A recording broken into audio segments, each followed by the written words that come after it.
우리가 마음의 뿌림을 받아 악한 양심으로부터 벗어나고 몸은 맑은 물로 씻음을 받았으니 참마음과 온전한 믿음으로 하나님께 나아가자. 아멘.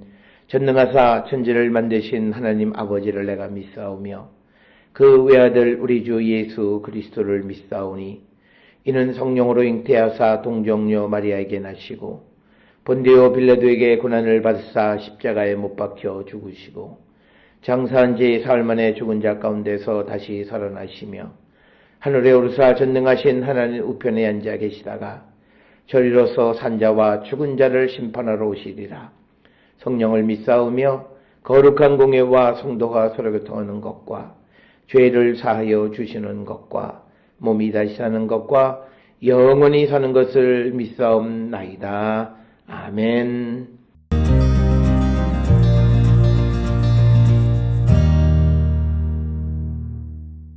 그러면 포도원 주인이 올 때에 그 농부들을 어떻게 하겠느냐? 그들이 말하되 그 악한 자들을 진멸하고 포도원은 제때에 열매를 바칠 만한 다른 농부들에게 새로 줄지니이다. 예수께서 이르시되 너희가 성경에 건축자들이 버린 돌이 모퉁이의 머릿돌이 되었나니 이것은 주로 말미암아 된 것이요 우리 눈에 기이하도다 함을 읽어본 일이 없느냐? 그러므로 내가 너희에게 이르노니 하나님의 나라를 너희는 빼앗기고 그 나라의 열매 맺는 백성이 받으리라. 이 돌 위에 떨어지는 자는 깨지겠고 이 돌이 사람 위에 떨어지면 그를 가루로 만들어 흩으리라 하시니 대제사장들과 바리새인들이 예수의 비유를 듣고 자기들을 가리켜 말씀하심인 줄 알고 잡고자 하나 무리를 무서워하니 이는 그들이 예수를 선지자로 알미었더라.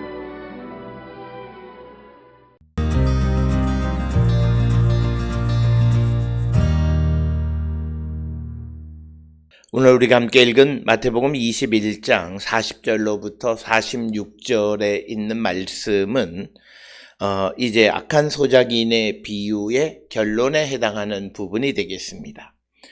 특별히 이제 39절까지의 이야기의 핵심은 포도원 농부들이 그 포도원 주인에게 대해서 반란을 일으키는 것, 그래서 그 주인이 소작을 받으러 종들을 보내니까 그들을 죽이고 심지어는 자기 아들까지 보냈는데 그들을 그 포도원 밖으로 내쫓아 죽이고 그 재산을 유산을 탈취하려고 하는 그런 계획을 세웠었다라고 하는 것입니다.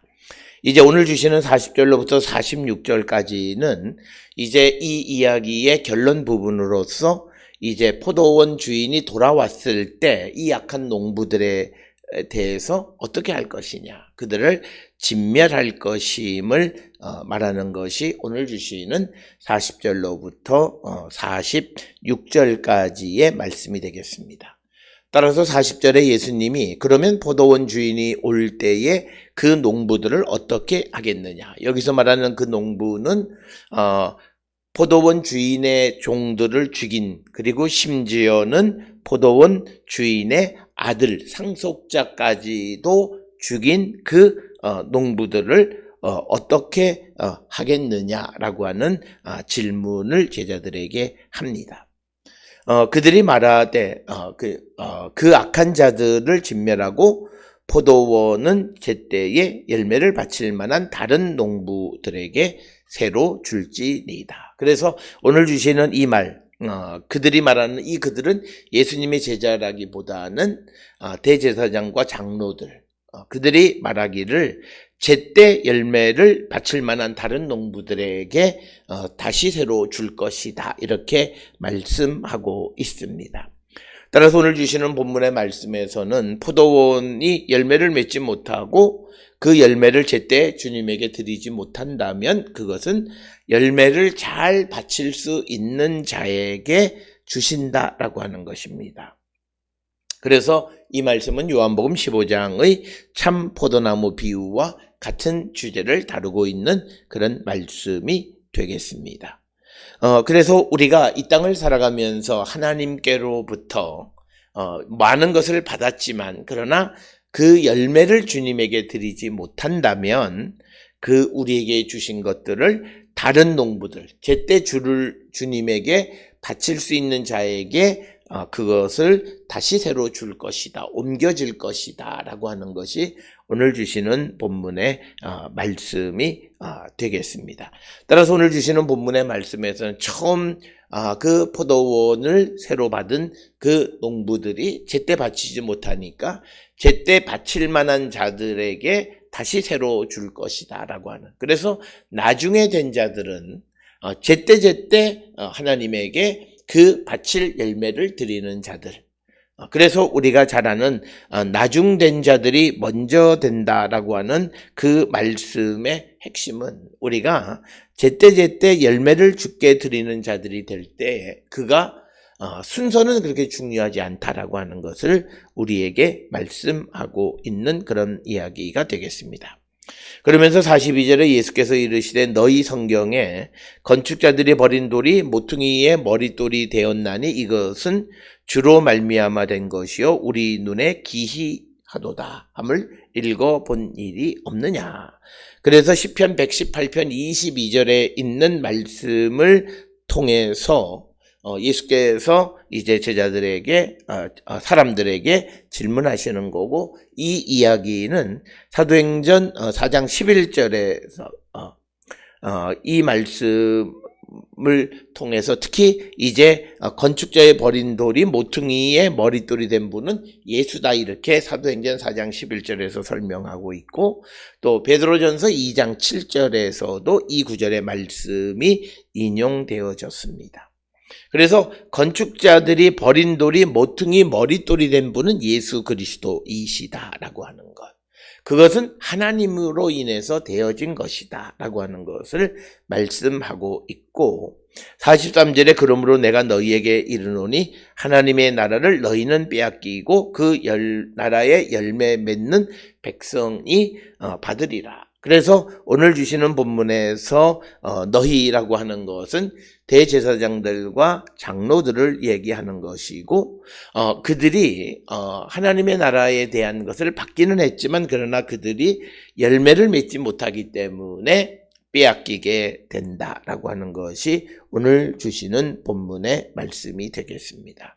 그래서 오늘 주시는 본문은 결국은 우리가 열매 맺지 못하는 자가 되면 하나님의 나라에 들어갈 수가 없다라고 하는 것을 우리에게 분명하게 가르쳐주고, 예수 그리스도가 이 땅에 오셨고 그리고 예수 그리스도 이전에 세례 요한이 왔지만 그러나 그의 말씀을 듣고 열매 맺는, 회개에 합당한 열매를 맺는, 그리고 주님을 영접하는 그런 일들이 없는 자들은 결국은 하나님의 나라를 빼앗기게 되고 열매를 맺는 백성들이 받게 되어질 것이다 라고 하는 것이 예수님의 말씀입니다. 그래서 이 돌 위에 떨어지는 자는 깨지겠고 이 돌이 사람 위에 떨어지면 그를 가루로 만들어 흩으리라 하시니, 이렇게 44절에서 말씀하시는 것은 예수님을 이제 반석이시다라고 이제 표현하는 거죠. 그래서 이 돌 위에 떨어지는 자, 반석 위에 떨어지는 자는 깨지고 또 돌이 사람 위에 떨어지게 되면 결국은 그가 가루가 되어질 것이다라고 하는 것입니다. 원래 이 주님은 반석이시다라고 하는 것이고 주님은 피난처이시다라고 하는 것이고 안식처, 우리의 구원자가 되시는 분이십니다. 그러나 이 예수님을 반대하고 영접하지 않는 자들은 오히려 거치는 반석이다. 우리가 잘 아는 로마서 9장 33절에 예수를 대적하는 자들에게는 예수님은 넘어지게 하는 돌과 거치는 반석이 된다라는 거죠. 그래서 돌이 그 위에 떨어지거나 또는 돌 위에 떨어진다는 것은 결국 예수님을 영접하지 아니하고 예수의 말씀을 듣지 않는 자들을 이야기하는 것이고, 결국은 그들은 예수를 영접하지 않기 때문에 예수님에 의해서 그들은 멸망을 받을 수밖에 없다라고 하는 것을 강조하는 그런 말씀이 되겠습니다. 그래서 오늘 주시는 44절에서 돌 위에 떨어지는 자는 예수 그리스도에게 대적하는 모든 사람들, 그들은 산산조각 나게 될 것이고, 또 예수를 영접하지 않는 사람들에게 떨어지게 되면 그 돌이 그들을 완전히 산산조각 낼 것이다. 이렇게 이야기합니다. 그러자 예수님의 말씀을 듣던 대제사장과 바리새인들이 예수의 비유를 듣고 자기들을 가리켜 말씀하신 줄을 알고 잡고자 하나 무리를 무서워하니 이는 그들이 예수를 선지자로 알미러라. 그래서 오늘 주시는 본문의 예수님의 비유의 이야기를 듣고 대제사장과 바리새인들은 그 말씀이, 즉 예수를 반석이신 예수를 영접하지 않는 자들에게 오히려 그 돌이 떨어져서 그들을 가루로 만들어 버릴 것이고, 예수를 영접하지 않는 그들이, 열매 맺지 않는 그들이 결국은 하나님의 나라에 들어갈 수 없다라고 하는 그 말씀을 듣게 되어지고, 그것이 바로 자기들에게 하시는 말씀이라는 것을 깨달아요. 그러니까 결국은 자기들이 예수를 영접하지 않기 때문에 하나님의 나라에 들어갈 수도 없고, 그 예수를 영접하지 않기 때문에 결국 그들의 삶은 박살나고 말 것이다 라고 하는 그런 말씀이 되겠습니다.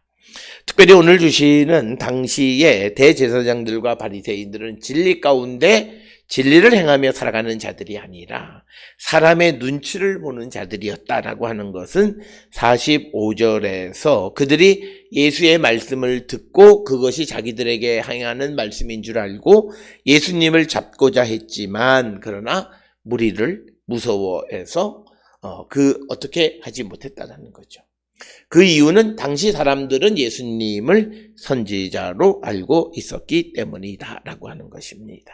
그래서 결국은 이들은 자기들이 믿는 그런 신념도 이루지 못하는 거예요. 그런 가장 큰 이유 중에 하나는 그들의 삶에 결단력이 없기 때문이다. 따라서 오늘 주시는 이 본문의 말씀을 통해서 예수 그리스도, 우리의 반석이 되시는 예수 그리스도가 정말 우리의 구원의 반석이 되시는 경우, 예수를 믿고 영접하면 예수님은 나의 피난처, 안식처, 구원의 반석이 되시는 분이긴 하지만, 그러나 그 예수님에게 대적하게 되면 걸려 넘어지게 하는 돌, 거치는 반석과 같은 것이고, 궁극적으로는 그 예수 그리스도가 예수를 대적하는 자들을 박살내버리고 말 것이다 라고 하는 것입니다. 따라서 우리는 예수님의 복음의 말씀을 듣고 깨닫고 새로운 삶으로의 어떤 변화를 결단하는 그런 결단력 있는 삶을 살아가는 자들이 되어야 함을 강조하는 것이 오늘 우리에게 주시는 말씀이 되겠습니다. 따라서 오늘 주시는 본문의 말씀 33절로부터 46절까지에서 예수께서는 악한 포도원 농부의 비유를 통해서 우리가 하나님께로부터 받은 것에 열매 맺는, 즉 우리가 영접하고 그리고 열매를 맺는 자가 되어지면 우리는 천국에 들어가지만, 그러나 우리가 열매 맺지 아니하고 오히려 예수 그리스도에게 대적하는 자가 되어진다면 우리는 결국은 하나님의 심판을 면할 길이 없다라고 하는 것을 우리에게 분명히 말씀하고 있습니다. 우리는 하나님의 나라에, 하나님의 포도원에 우리는 충성스러운 일꾼인가, 열매 맺는 일꾼인가를, 그리고 진정으로 예수를 영접하고 예수님을 내 삶의 구원의 반석으로 모시고 있는지 다시 한번 성찰하는 우리 모두가 될 수 있기를 주의 이름으로 축원합니다. 기도하시겠습니다. 사랑과 은혜가 충만하신 아버지 하나님, 하나님 포도원의 농부로서 우리는 열매 맺는 자들인가, 아니면 자기의 욕심을 이루기 위해서 전전긍긍하는 어리석고 불쌍한 자인가, 또 예수님이 나의 삶의 구원의 반석이신가, 피난처신가, 안식처인가를 다시 한번 생각해 보면서 행여나 예수님이 나를 넘어지게 하는 돌이나 거치는 반석은 아닌지 우리 자신이 돌아보는 저희들에게 인도하여 주시옵소서. 예수님의 이름으로 기도드렸습니다. 아멘.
기도하시겠습니다. 이제는 우리 주 예수 그리스도의 은혜와 하나님 아버지의 무한하신 사랑과 성령의 위로 역사 교통하심이 주님을 영접하고 주님 안에 열매 맺는 자 되어 천국에 들어가는 자 되기를 결단하며 세상을 향해 나가는 우리 모든 성도들 머리 위에 지금으로부터 영원토록 함께 할지어다. 아멘.